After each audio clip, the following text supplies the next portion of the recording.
Muy buenas noches, amados hermanos. Saludo cordial a los hermanos, a la familia, a los amigos.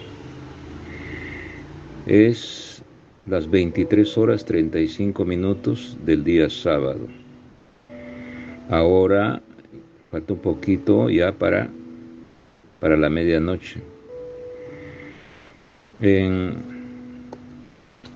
horas de la tarde recibimos en el grupo un mensaje de un integrante del grupo que se llama Pablito. Es un compañero de trabajo que sus labores lo hacía en Lima y yo trabajo en Yurimaguas. Le conozco solamente por el internet y es un hacedor, oyente de la palabra del Señor, y desde el inicio que se formó este grupo es integrante. Y él nos mandó una nota pidiendo a todos nosotros que oremos por él, porque se encuentra ya postrado en cama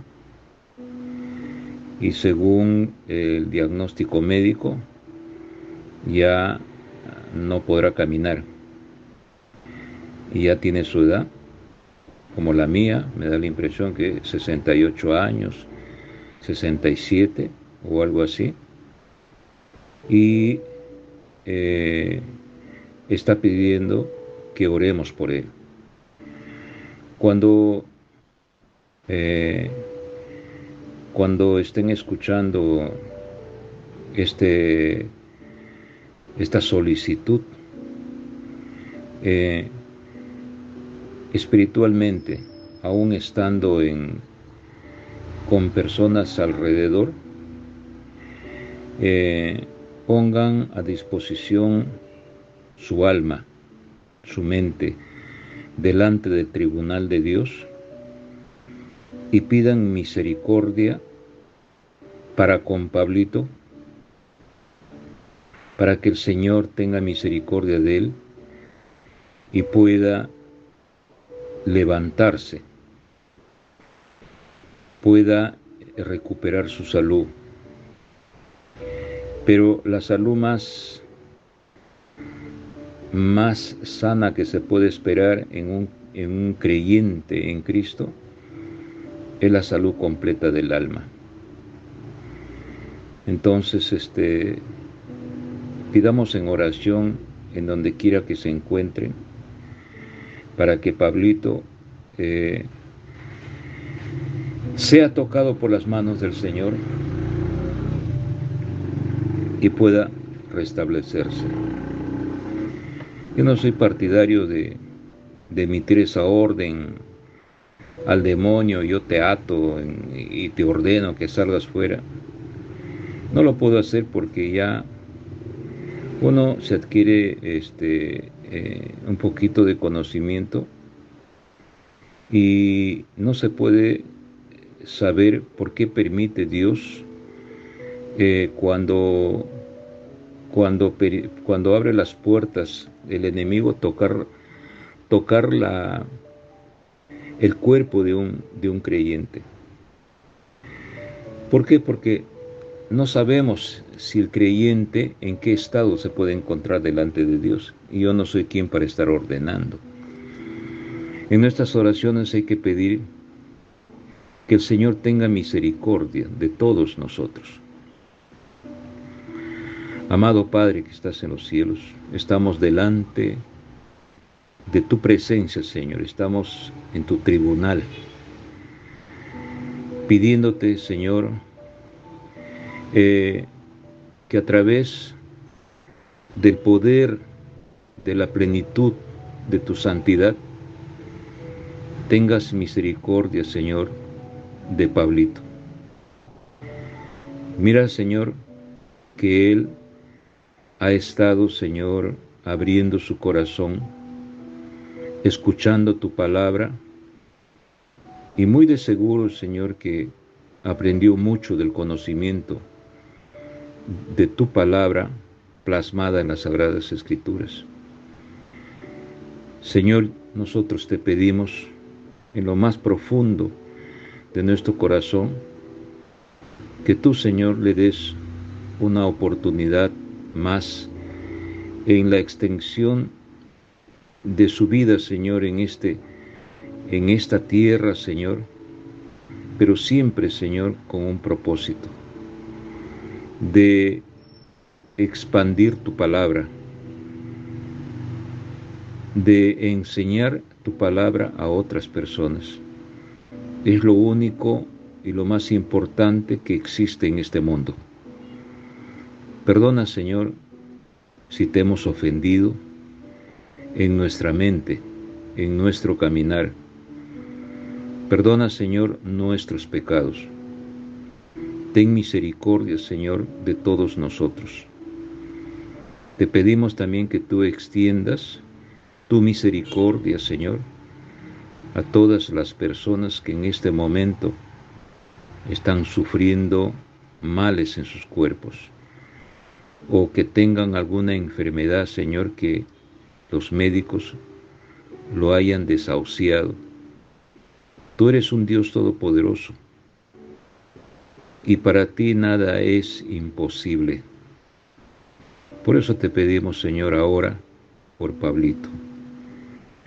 Bendícele, Señor amado, su alma, y límpiale, amado Dios, de toda contaminación que tú mismo, Señor, has permitido. Señor amado, que muchas veces es para examinar el alma de esta persona.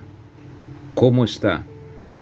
¿Hasta qué punto es o se mantiene en tu fidelidad?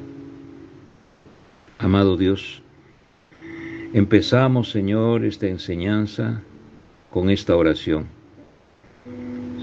delante de ti, Señor amado, y que tu palabra, Señor, cale el corazón de cada uno de nosotros. En el nombre de tu Hijo. Amén. Bien, hermanos, el tema de esta semana es se podría decir la continuación, la continuación de la enseñanza de la semana pasada. Y hemos hablado la semana pasada de las dos consolaciones. Y esa palabra de dos consolaciones no es como una exclamación o como un lamento, consolaos, consolaos, como les había dicho, sino que las dos consolaciones son dos periodos. Son dos periodos en que el Señor, en su momento señalado en las profecías desde el Antiguo Testamento, que está avisando la venida de Él, ¿no? La venida de Él. Y eso como cita base está en el libro de Isaías, el capítulo 40. Y vamos a leerlo y nos vamos a detener para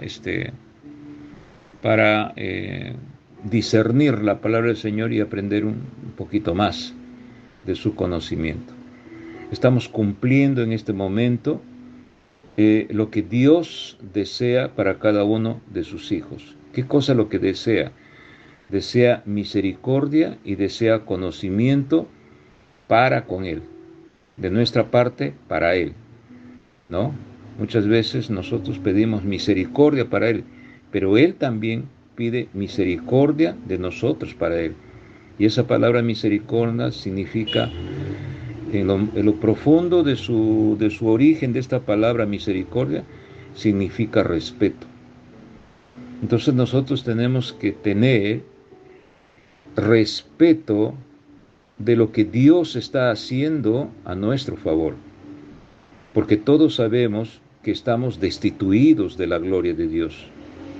Entonces Él tiene un proyecto, tiene un objetivo de rescatar a los que desean ser rescatados para un proyecto en la gloria de Dios que Él tiene preparado para nosotros.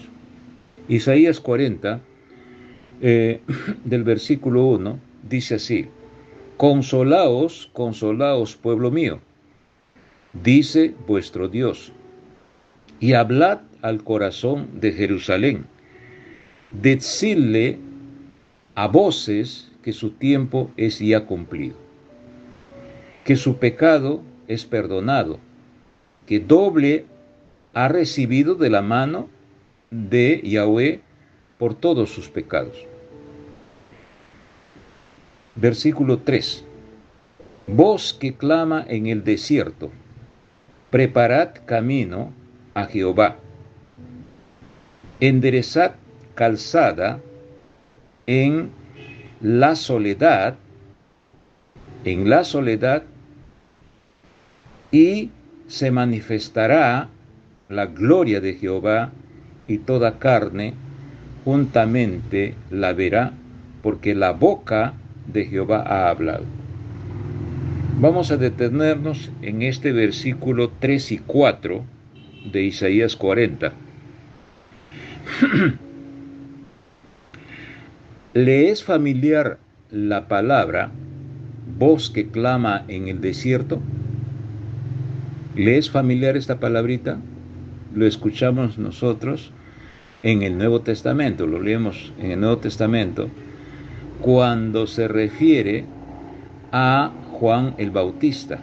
Y esta palabra está escrita de manera profética en Isaías capítulo 40, porque este libro de Isaías es profético, ¿no? Y acá dice voz que clama en el desierto. Eso quiere decir, hermanos, si la clase pasada hemos hablado de la palabra consolados, consolados, hemos hablado por dos cosas, ¿no? La palabra consolado, atrás en el hebreo, nos hace entender como una restauración que va a venir al pueblo hebreo. Y por ende, esa restauración en el sentido espiritual y material, ¿no?, nos llega también a los gentiles que somos redimidos, ¿no? Somos un solo pueblo en el sentido espiritual y en el sentido material también. Pero en ese sentido material, cuando nuestro cuerpo ya es cambiado a un cuerpo incorruptible. Entonces, esta restauración, en la primera que dice consolaos, es cuando llega el Señor, ¿no? Cuando Dios se hace cuerpo, ¿no? Y llega para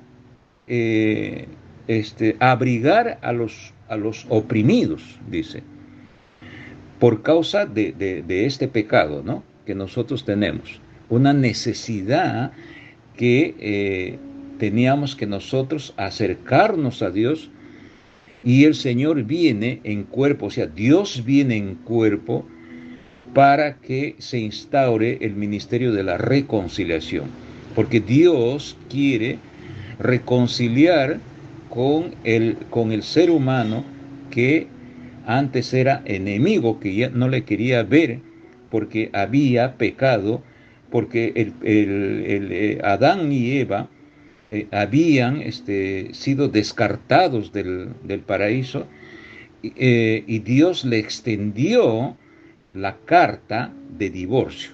Entonces ya no tenemos ningún privilegio en la gloria de Dios.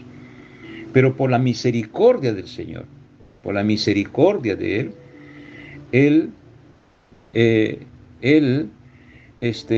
desea reconciliar con su pueblo.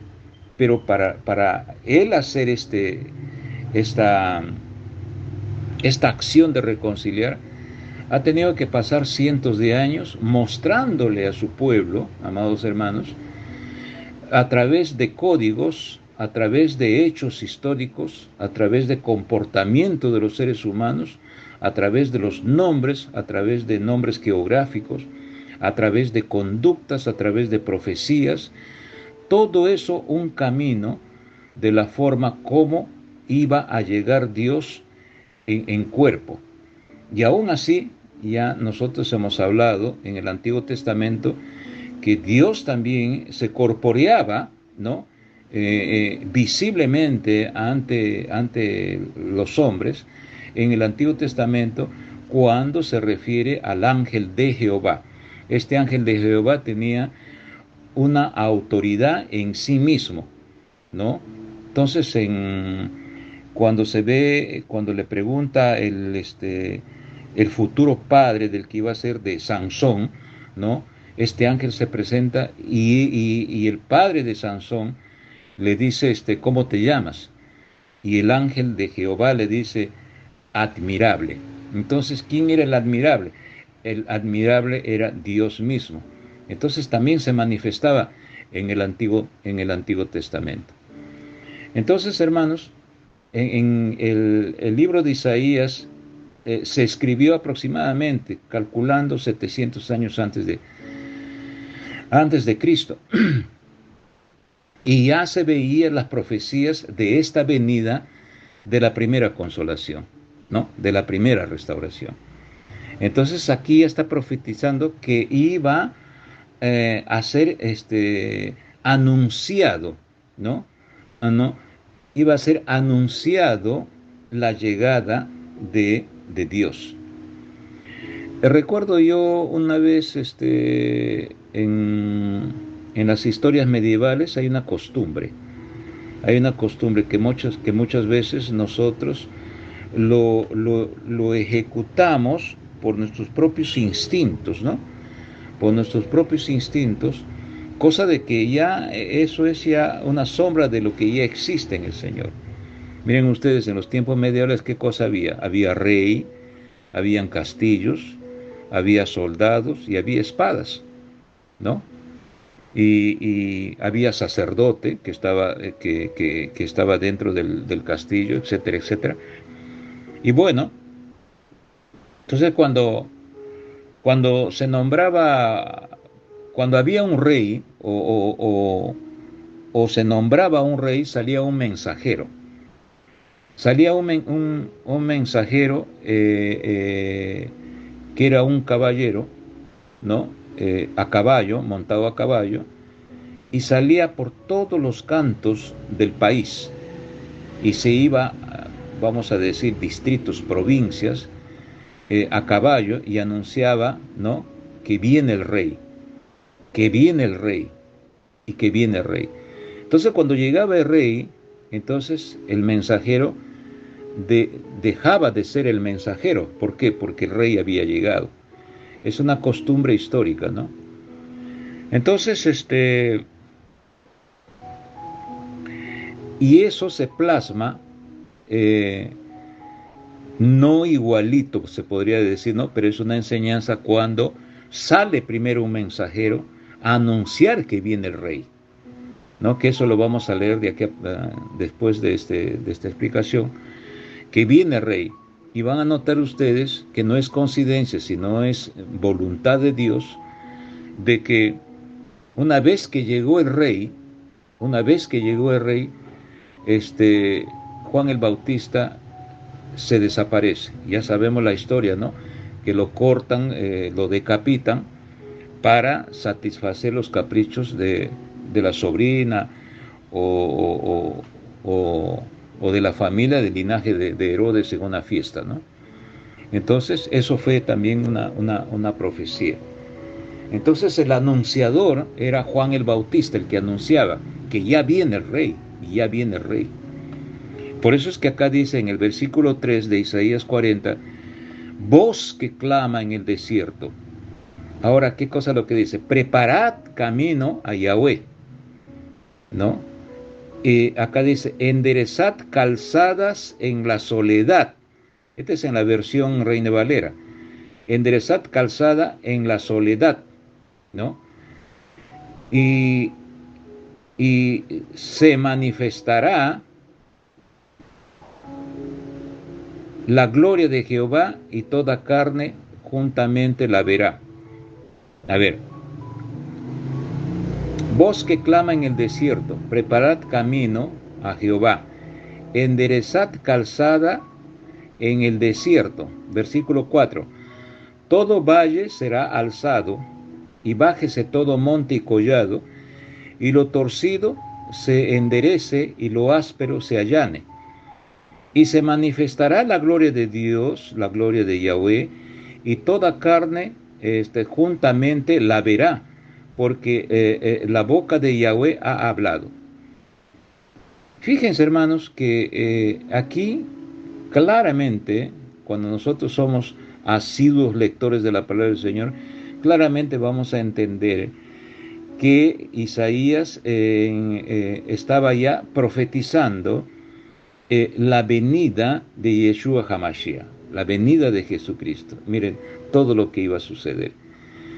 Y ya estaba pronosticando que un personaje ya iba a anunciar la llegada de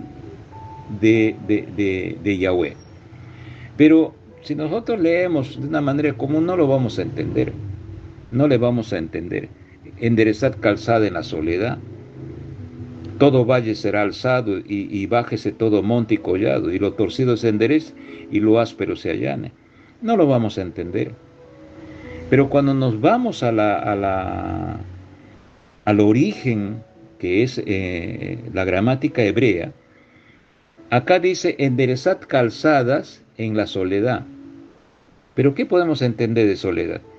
Soledad es estar solo, soledad es solitario, soledad, no sé, carnalmente es así. Pero no dice soledad en el hebreo, dice sequedad, sequedal. Y sequedal es una tierra árida sin vida. Eso es más aproximado a lo que podría ser.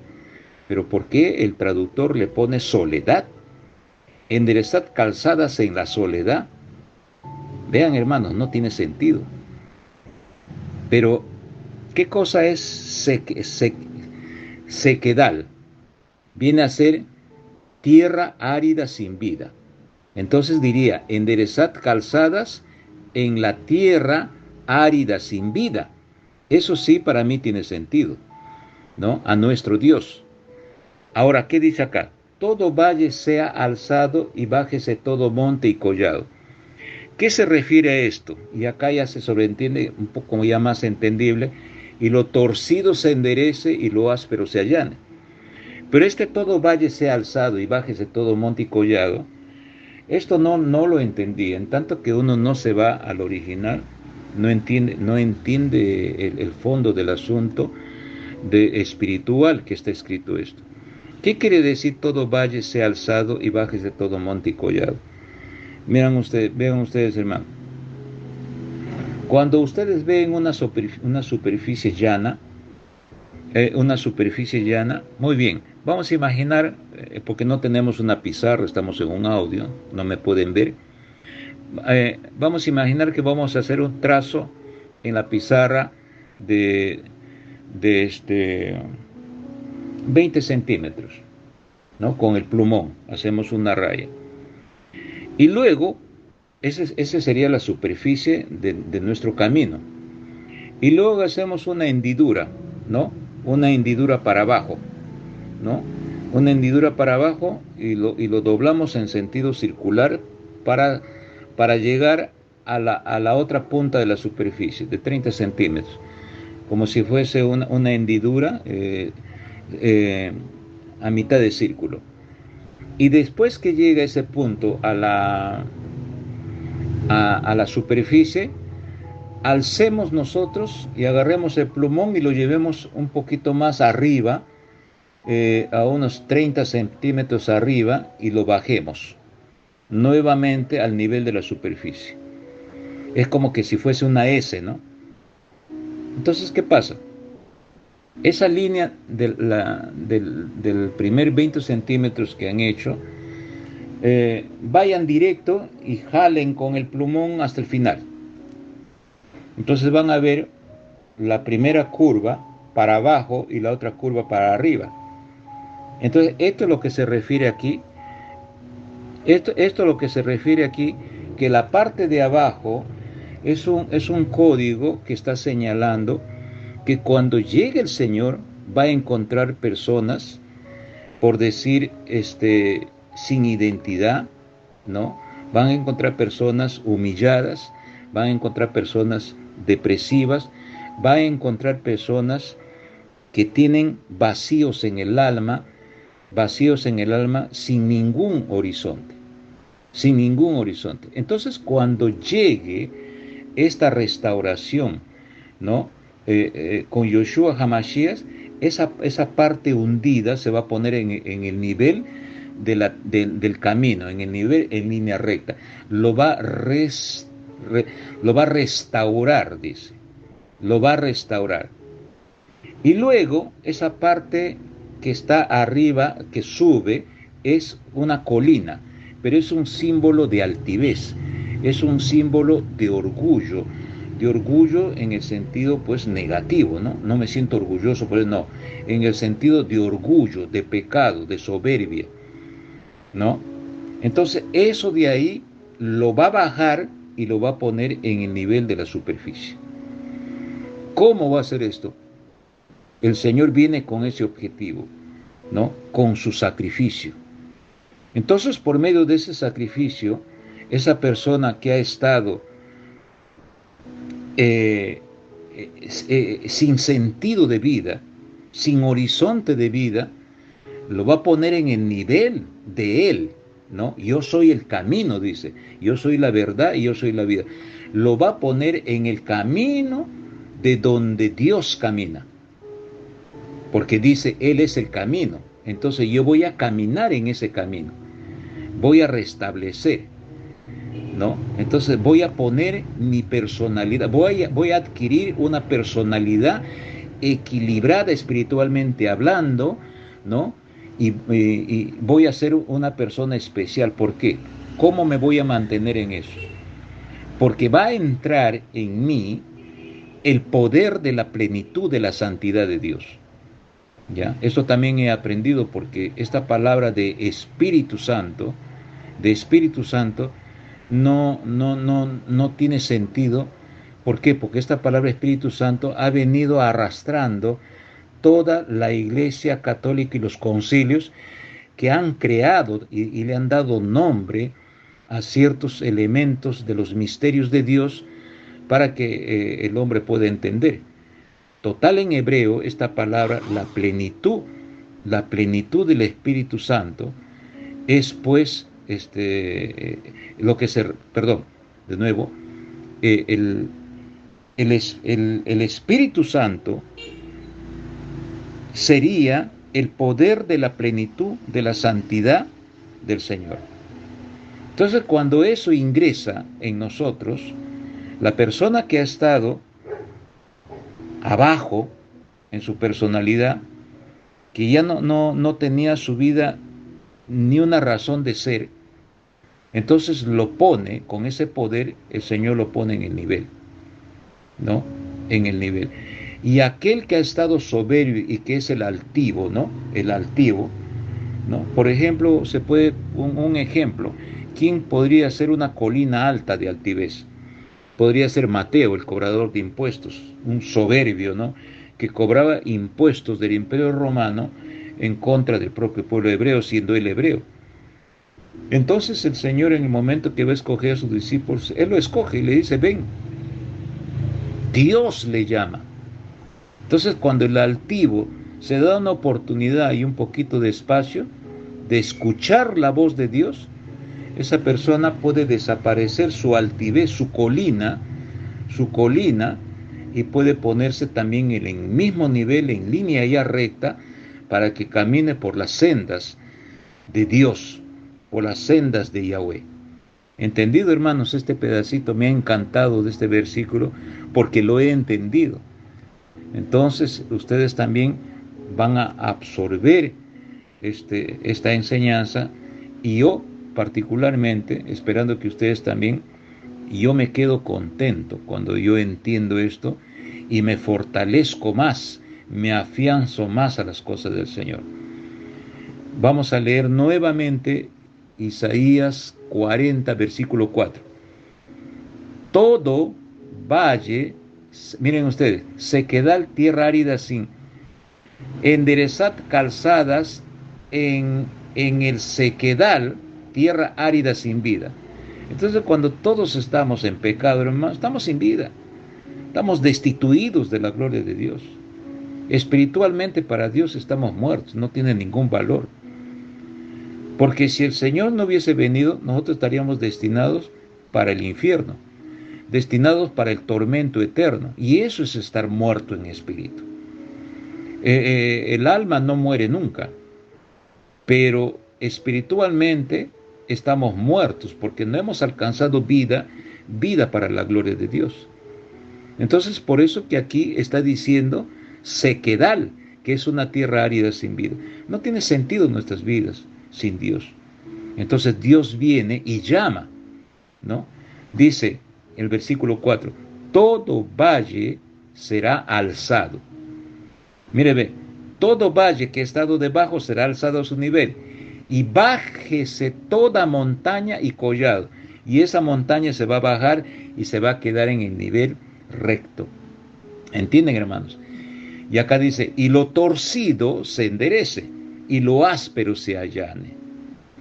Y acá dice, y se manifestará la gloria de Yahweh. Se manifestará el poder de Dios. Se recibirá el poder de Dios cuando nosotros aceptamos a Él como nuestro único Salvador y ponemos en ejecución sus mandamientos. Y toda carne juntamente la verá, porque la boca de Yahweh ha hablado. Me encanta, hermano, esto de aquí. Ahora, versículo 6 de Isaías 40. Voz que decía, da voces, y yo respondí, ¿qué tengo que decir a voces? Que toda carne es hierba. Miren, hermanos, aquí hay otra, que toda carne es hierba, y toda su gloria como flor de campo. La hierba se seca y la flor se marchita. Hasta este pedacito nomás, quiero que ustedes vean cómo es la vida que nosotros tenemos ahora. En un abrir y cerrar de ojos, eres adolescente, eres niño. En un abrir y cerrar de ojos, eres adulto. En un abrir y cerrar de ojos ya eres una persona de tercera edad, que estás doblando la esquina de la vida. En un abrir y cerrar de ojos ya eres anciano. Pero erradamente decimos, hay que aprovechar esta vida porque la vida es una sola. Y eso en la Biblia dice, hermano, que esta frase es pecado. ¿Por qué? Porque nosotros al decir que la vida es una sola, hay que vivirla, estamos negando el proyecto y el sacrificio que Dios hizo y derramó su sangre para que se abran las puertas de la gracia y nosotros podamos tener acceso a la vida eterna. Entonces estamos pecando, hermano, con esa frase. Nunca se puede decir la vida es una sola y hay que disfrutarla. Y voy a proyectarme, voy a ganar dinero, voy a hacer todo lo que sea, porque luego de esta vida yo no sé qué cosa pasará después de lo que yo muero. Esa es falta de conocimiento. Porque si no sabemos, hermanos, estaríamos perdidos. Por eso es que el Señor demanda que nosotros adquiramos conocimiento de su palabra. Siquiera lleven a la congregación un cuaderno con su lápiz y su borrador y anoten. Yo creo que estoy plenamente seguro que solamente yendo los domingos, sin ninguna participación, sentado en las caderas ahí, en la iglesia, y solamente decir amén, amén, yo pienso, hermanos, de que eso no va a surtir ningún efecto. Y el responsable delante del tribunal de Dios va a ser el responsable, el pastor el que quiere siempre estar al frente de los demás, ¿no? Aquel que solamente habla él solo y todo el mundo dice amén. Hermanos, el culto es una asamblea. El culto es un debate. El culto, hermanos, todos tienen que participar. Todos tienen que participar. ¿Qué cosa? Que yo hablo solo y me alimento solo. Y no hay un debate, no hay un... O sea, yo puedo aprender de los hermanos. Y los hermanos pueden aprender de mí, porque todos somos seres humanos. Todos vamos a dar cuenta al Señor. No permita que el hermano se quede ahí, inerte, sentado, con toda su familia ahí, y diga amén, amén. No permita. ¿Por qué? Porque estaríamos prevaricando. El culto es un debate, hermanos. Traigan sus cuadernos, ¿no? La Biblia, ¿no? Conversen, debaten, ¿no? Pregunten cuando no se sabe. Y si yo no sé alguna cosa, pues, hermano, para la próxima semana voy a traer la respuesta del Señor, que me dé, ¿no? Un momento para que yo pueda entender el contenido de la palabra y transmitirles.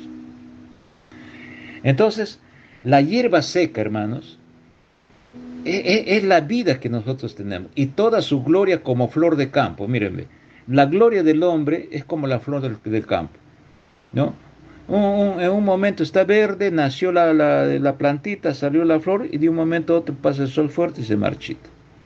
Y ya está, esa es la vida, ¿no? ¿Y por qué la vida es así? Porque el viento de Yahweh sopló en ella. Miren, ¿ve? ¿Por qué la vida es así?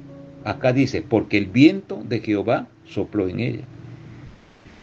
Pero si nosotros nos vamos a nuestro raciocinio, vamos a entender lo que lo sopló, ¿no? Y sopló en ella por ese motivo. No, hermanos. Porque aquí lo que dice, porque el poder de Dios se fue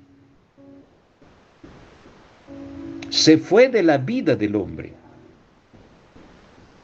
Porque el poder de Dios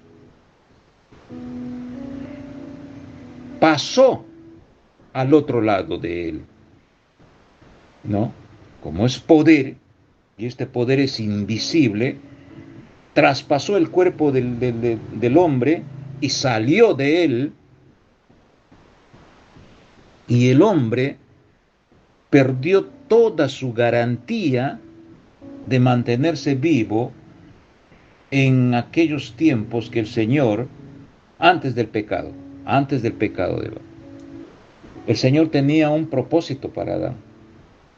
Pero Adán falló, entonces el poder de la plenitud de Dios, de su santidad, traspasó de él y se fue. Y se fue. ¿Por qué, hermanos? Porque este viento, que en hebreo se llama ruaj, que no es espíritu, en otro sentido explicativo también en hebreo, dice que es el depósito de la vida eterna. Es el depósito de la vida eterna. Entonces, haciendo un análisis, una vez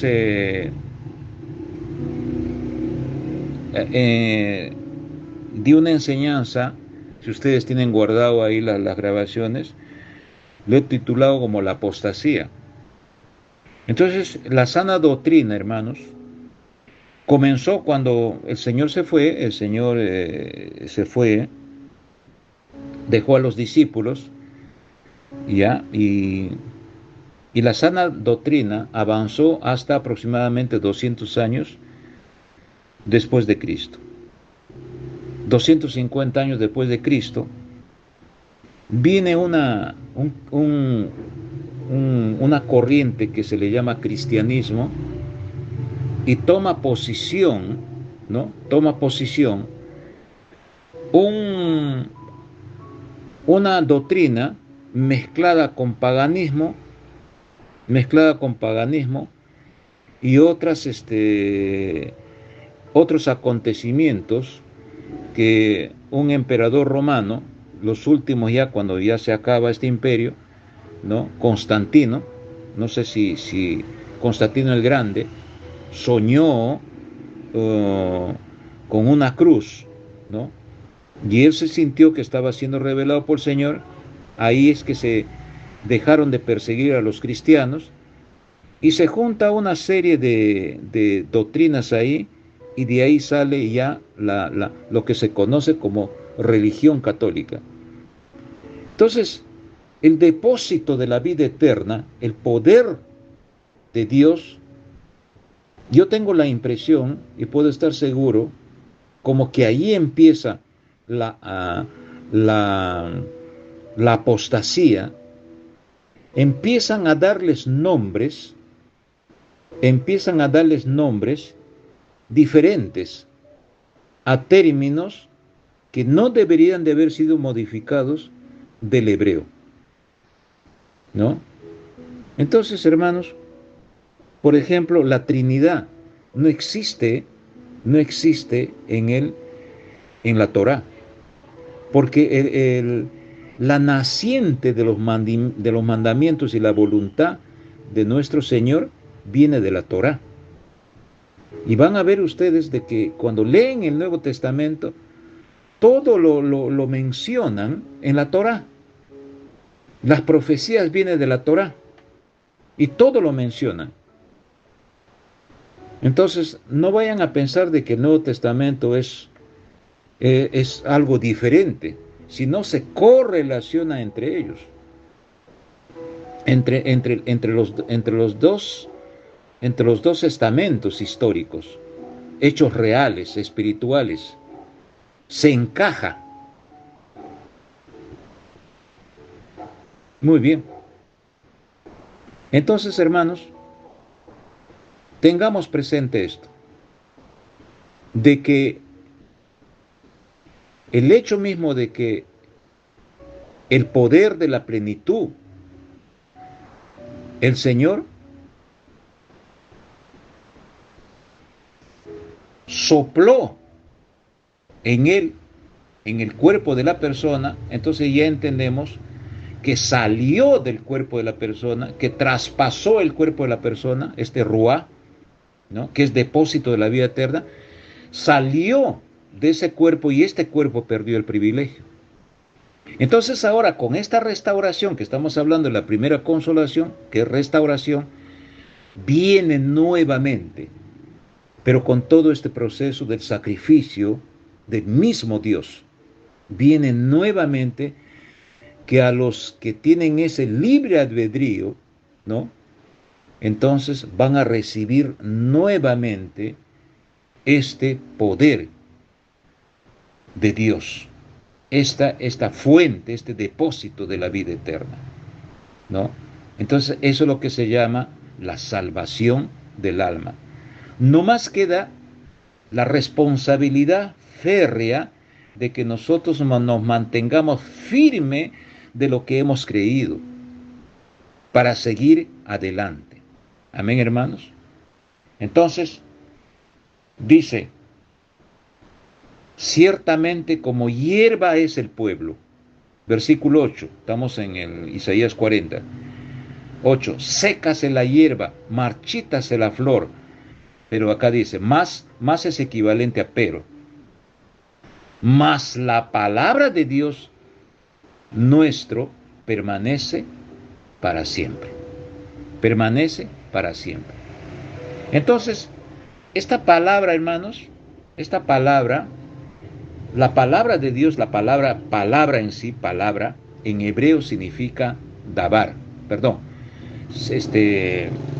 En hebreo, su pronunciación en hebreo es dabar, que significa palabra. Y esta palabra, hermanos, viene a referirse en su significado espiritual, es como si fuese un sentido de promesa. El sentido de promesa que el Señor hizo desde las profecías, ¿no? De que Él iba a venir a restaurar a su pueblo, ¿no?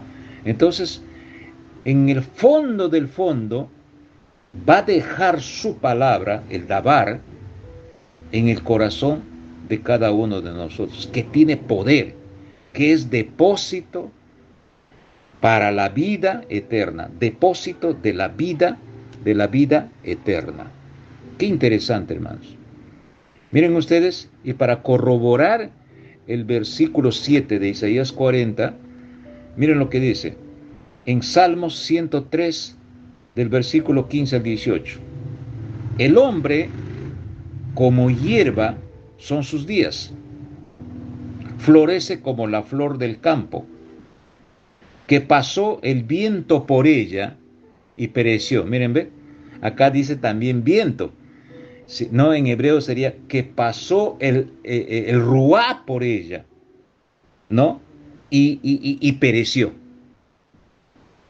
Que pasó, ¿no? Se fue, pasó y se fue, pasó y le traspasó y se fue. Y por ese motivo es que esta flor se marchitó.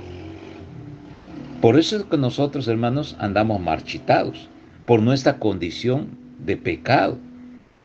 Pero cuando el Señor hace su depósito, teniendo otro sentido la palabra, hace su depósito en nuestro corazón, es cuando mantenemos la esperanza de que esta hierba, ¿no? Esta flor que florece en el campo, va a tener que florecer permanentemente en la vida eterna. Eso es lo que yo le entiendo. Dice así, mas la misericordia de Yahweh es desde la eternidad y hasta la eternidad sobre los que le temen, y su justicia sobre sus hijos de los hijos, sobre los que guardan su pacto y los que se acuerdan de sus mandamientos para ponerlos en obra. Entonces no es, hermanos, decir, me voy a la iglesia nada más y... No.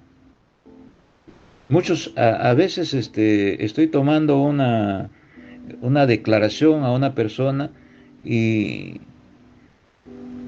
se pregunta por los datos generales. Y en algunas circunstancias se pregunta, ¿tienes tú alguna religión como es conocida? Sí, yo soy evangélico, dicen. Y paralelamente dice, ¿cuándo nació usted? Tal día. ¿Qué edad tiene? Tal día. ¿Cuál es su DNI? Tal día. ¿Es usted casado, soltero, divorciado, conviviente? Soy conviviente, pero es evangélico. Imaginen ustedes. La palabra de Dios dice que el fornicario no heredará el reino de los cielos. Pero sin embargo, vivo de convivencia, agarro mi Biblia, me voy a la iglesia, estoy sonriendo, hermanito por aquí, hermanito por allá. Esa persona, hermano, no puede heredar el reino de los cielos, porque la palabra del Señor dice que es fruto de la carne, ¿no? Entonces no nos podemos engañar, ¿no? Cásate para el día de ayer, regulariza tu vida para el día de ayer, a no ser que el día de mañana amanezcas muerto. Has perdido tu vida, has perdido... ¿Cuánto tiempo has oído de la palabra del Señor? ¿Cuánto tiempo tu corazón ha sido evangelizado? Y por un oído te ha salido y por el otro oído ha salido el anuncio. Y después estamos llorando cuando estamos en cama, arrepentidos. No es así, hermanos, la vida, ¿no?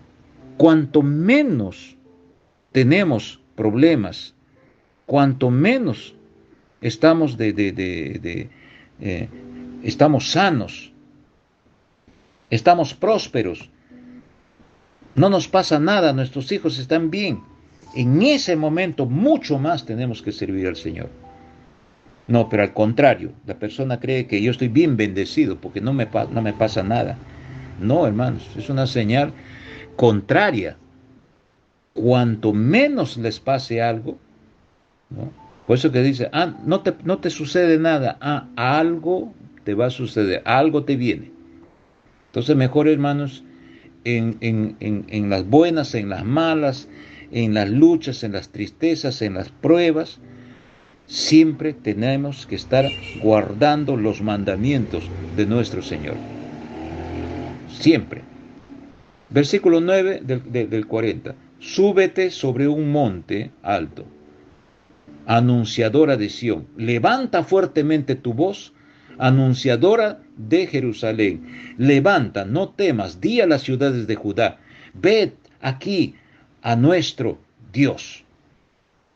He aquí que Yahweh, el Señor, vendrá con poder y su brazo señoreará.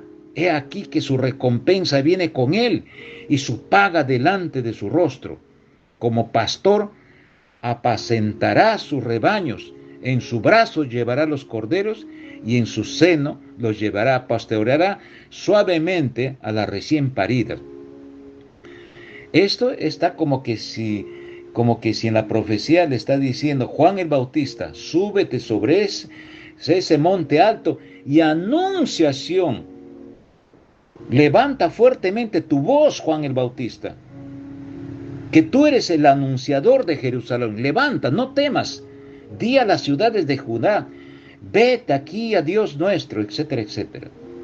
Es una profecía, hermano, pero clavada. ¿Qué dice? Ahora, después ya, en el último libro del Tanaj, del Antiguo Testamento, que es Malaquías, miren lo que dice aquí. Capítulo 3, versículo 1 al 5. He aquí, yo envío mi mensajero. Está corroborando a Isaías capítulo 40. El cual preparará el camino delante de mí. Y vendrá súbitamente a su templo el Señor a quien vosotros buscáis. Y el ángel del pacto, miren, este ángel del pacto es Dios. Y el ángel del pacto, a quien deseáis vosotros, he aquí viene, ha dicho Yahweh de los ejércitos. ¿Y quién podrá soportar el tiempo de su venida? ¿O quién podrá estar en pie cuando Él se manifieste? Porque Él es como fuego purificador y como jabón de lavadores. Esto se refiere al lavamiento de nuestra vestidura que está manchada de pecado. Entonces Él va a cumplir un papel de jabón de lavadores, de lavar ropa, por decir, ¿no? Fuego purificador, ¿no? O sea, va a restablecer ese vestido que está sucio, ¿no? Y se sentará para afinar y limpiar la plata, porque limpiará a los hijos de Leví, los afinará como el oro y como a plata, y traerá a Yahweh ofrenda en justicia, y será grata a Yahweh la ofrenda de Judá y de Jerusalén, como en los días pasados y como en los años antiguos. Es otro anuncio, otra profecía, antes de Mateo, antes del Nuevo Testamento, que estaba anunciando la llegada del Mesías. Y vendré a vosotros para juicio, y seré pronto testigo contra los hechiceros y adúlteros, contra los que juran mentira, y los que defraudan en su salario al jornalero, a la viuda y al huérfano, y a los que hacen injusticia al extranjero no teniendo temor de mí, dice Yahweh de los ejércitos. Oh, hermano, eso es lo que está sucediendo ahora. Eso ha sucedido en el momento que el Señor, que Dios se hizo cuerpo, ¿no? Que nosotros le conocemos con Yeshua HaMashiach, ¿no? Como Jesucristo en español, ¿no? Se hizo cuerpo y se manifestó el poder del Señor, ¿no? Se manifestó el poder del Señor, ¿no? El primogénito, el que venció la muerte, ¿no? El que abrió las puertas de la gracia. Él dice, yo soy la puerta. Él dice, yo soy el pan. Él dice, yo soy el camino. Yo soy la verdad. Yo soy la vida. Nadie va al Padre sino por mí.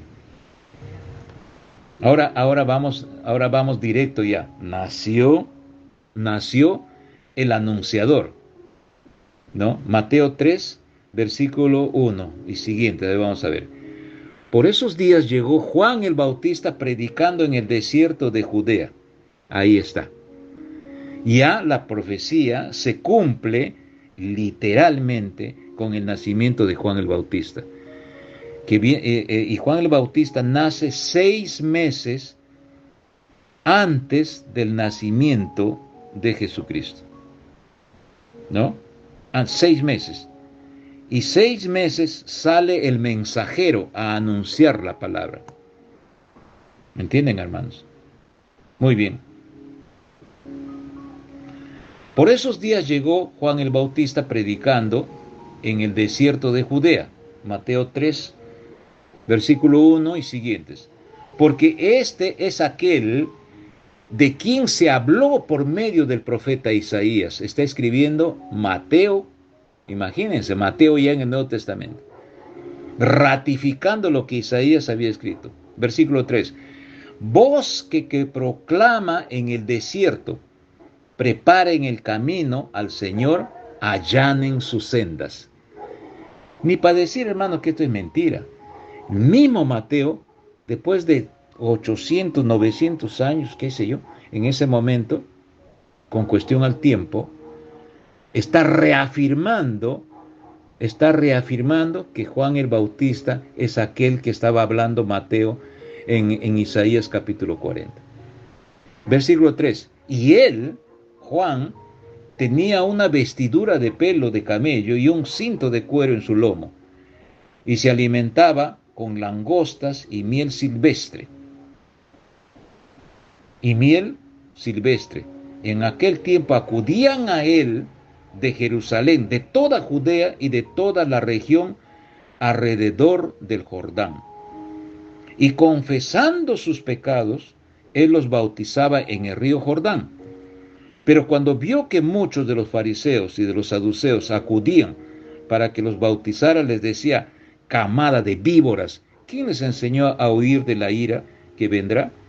En el tiempo en que nació Juan el Bautista y el Señor después de 6 meses, estábamos viviendo en aquellos tiempos, como acá también, puro supersticiones, una época de supersticiones, ¿no? Y en este momento los fariseos querían bautizarse en el evento que Juan el Bautista estaba haciendo, por decir como si fuese un amuleto para que le venga la buena suerte, ¿no? Por curiosidad ellos también querían hacer eso, ¿no? Porque ellos ni creían, los propios fariseos no creían que venía el Mesías. Y cuando estuvo al frente, pues ¿qué cosa lo que hicieron? Hicieron lo imposible y consiguieron, por el proceso de los sacerdotes, judíos, con apoyo del Imperio Romano, lo llegan a crucificar. Entonces, ¿de qué valía el bautismo que ellos querían hacerse con Juan? Camada de víboras. ¿Quién les enseñó a huir de la ira que vendrá? Por tanto, den frutos que sean considerados dignos de arrepentimiento. Y no presuman diciendo entre ustedes mismos, a Abraham tenemos por padre, porque les dijo que Dios puede levantar hijos a Abraham de estas piedras. He aquí, el hacha está colocada a la raíz de los árboles. Por tanto, cualquier árbol que no produzca buenos frutos será cortado y arrojado al fuego. Yo les bautizo en agua para arrepentimiento. Pero el que viene después de mí es más poderoso que yo, a quien yo no soy digno de quitarle sus sandalias. Él los bautizará en el poder de la plenitud de su santidad de Dios y en fuego. Para sacarle esta palabrita que ya les he explicado ya, Espíritu Santo, que esta es una naciente de la religión católica, de sus concilios, ¿no? Entonces, da sentido, hermanos, que la vez pasada estaba viendo un documental, da sentidos por qué los propios líderes cristianos, y eso pregonaba mucho también en el tiempo de los reyes de España, ¿Por qué persiguieron a los judíos? ¿Por qué perseguían a los judíos?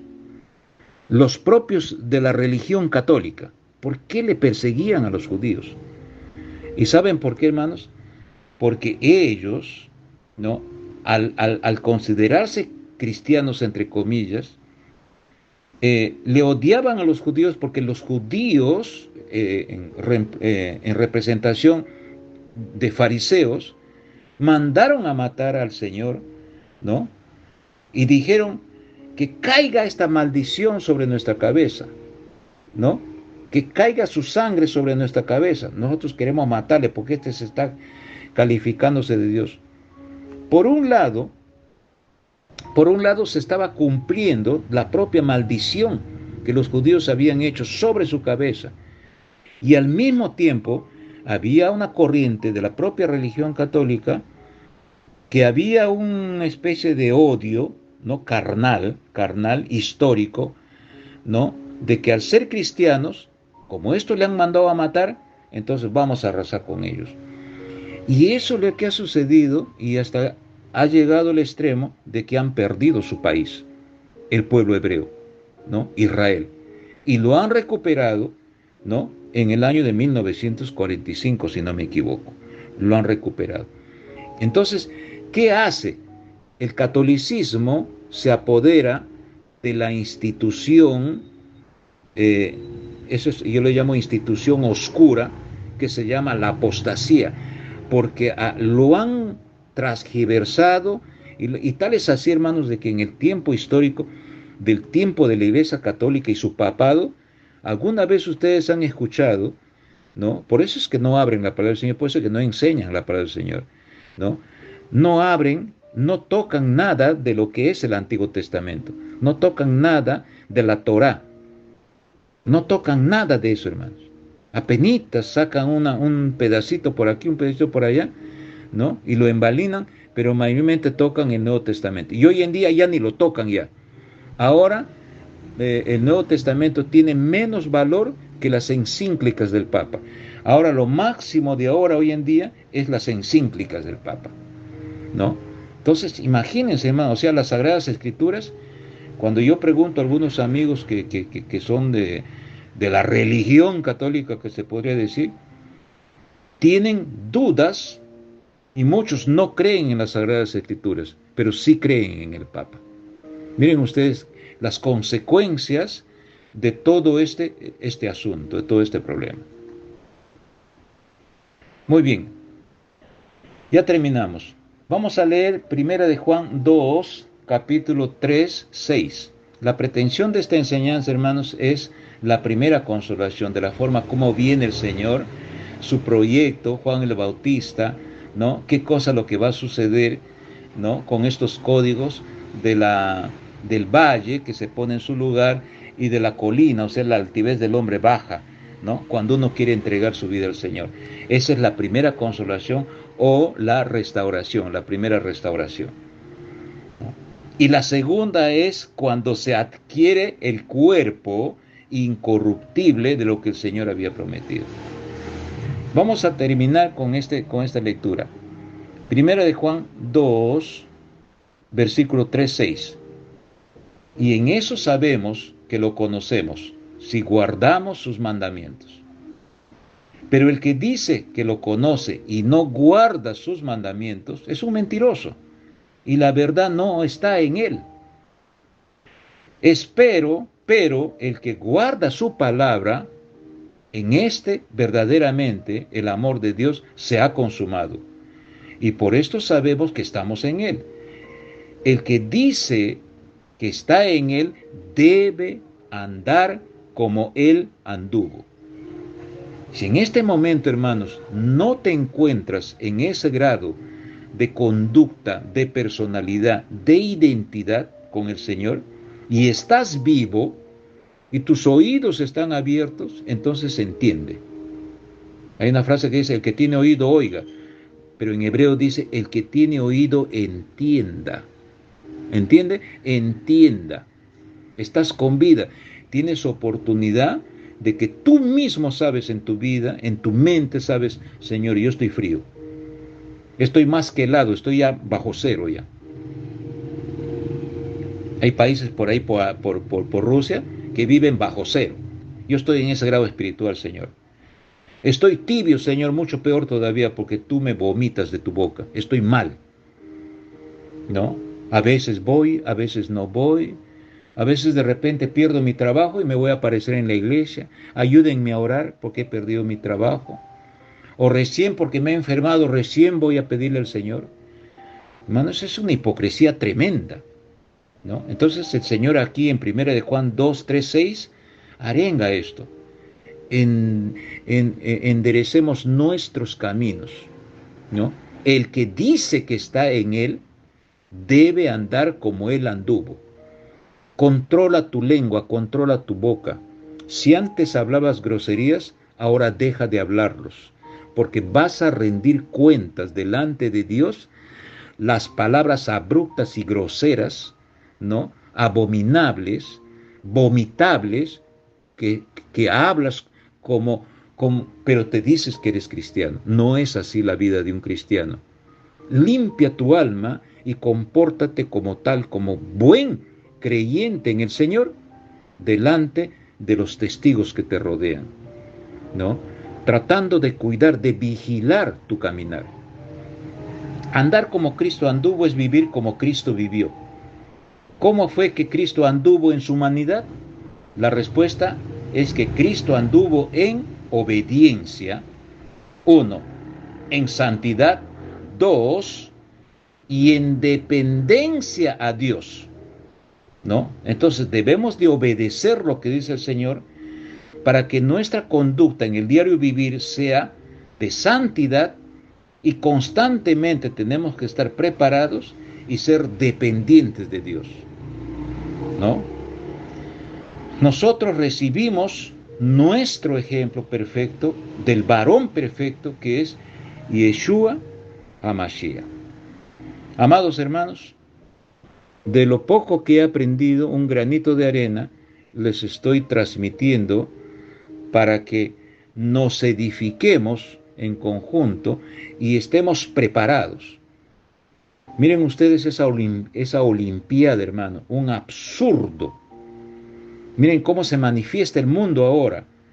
Prepárense, porque ya está empezando visiblemente la persecución a los cristianos. Entiendan, hermanos, enderecen sus caminos.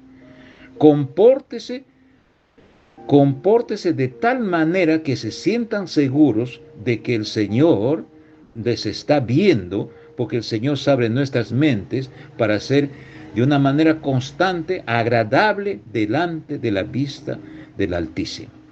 Que Dios les bendiga, amados hermanos. Hasta la próxima semana, sea la voluntad del Señor.